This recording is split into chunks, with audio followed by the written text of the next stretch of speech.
Hello అందరికీ. ఇదేంటో తెలుసా? కప్పులో రైస్. రైస్‌తో పాటుగా ఇంకేముందనుకుంటున్నారా? సమ్మర్ స్పెషల్ ఆవకాయి. నేను ఆవకాయని అంటే జాడీలో పెట్టి మొత్తం అదే ఊరేటట్టుగా చేస్తారు కదా! అది అయిపోయింది. అయిపోయినాక ఫస్ట్ టైమ్ టేస్ట్ చూస్తున్నాను. ఈ సమ్మర్‌లో ఆవకాయ పెట్టుకొని సంవత్సరమంతా తింటారు.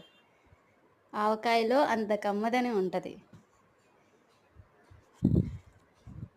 ఈ సంవత్సరం ఆవకాయ నేను టేస్ట్ చూసేస్తున్నాను. చాలా బావుంది. మీరు ఆవకాయి పెట్టుకున్నారా లేదా? పెట్టుకుంటే టేస్ట్ చేశారా లేదా? కామెంట్ చేయండి.